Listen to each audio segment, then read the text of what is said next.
Hi, I'm Christine. I'm the cookware specialist at Sous Chef, and today I am talking to you about cast iron pans. So, cast iron, why do you want to use a cast iron pan? Great thing about cast iron, it's truly a pan for life. It's almost indestructible. Over time, the more you use it, it will create a natural patina and a natural nonstick. So the more you use it, the better it gets. It's amazing for searing steaks or vegetables and just get that really nice caramelization. It's also very, very versatile.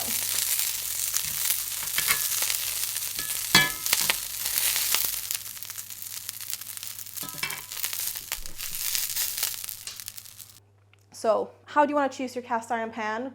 Nowadays, most cast iron pans come pre-seasoned, however, to different degrees. You want to look at the kind of shape that you like, the handles you prefer, and whether it's going to be oven safe or not. In terms of what you want to cook in it, that's also something you want to consider.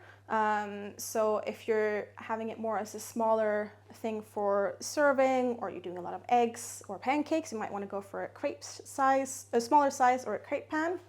Or if you're doing larger pieces and you're focusing more on meat, you might want to go for a larger size pan.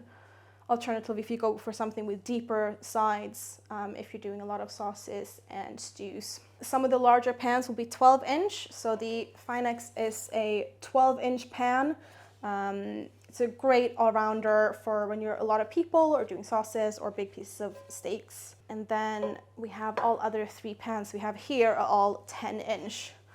Which are about this size. So they're a little bit smaller, has a smaller cooking surface. The difference between cast iron pans and spun iron, you can have, this is our Netherton Foundry spun iron pan. So it's thinner and much lighter than cast iron, and it has a smoother surface, where you get cast iron tends to have a bit more of a rough surface. Care for the pan is the same. With a spun iron though, because it's a bit thinner, you just want to be a bit mindful about temperature when you heat up the pan, especially for induction. So heat it up slowly, start on a lower heat, let it heat up, and then increase your heat, and make sure you use the right size ring for the pan to avoid it warping. We have a few different cast iron brands in front of us. So we have entry-level Lodge.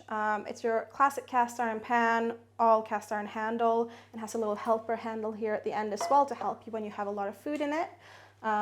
It's pre-seasoned when you get it, but I do still recommend seasoning before first use.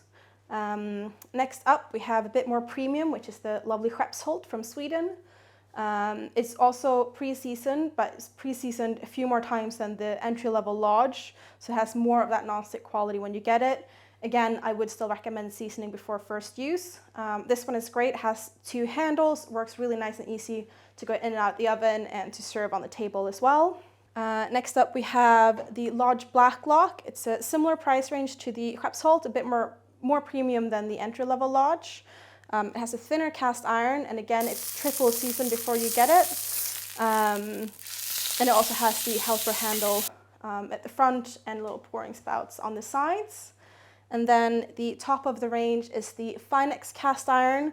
See, it has the hexagonal pattern, which is quite unique to make essentially 8 different pouring spouts.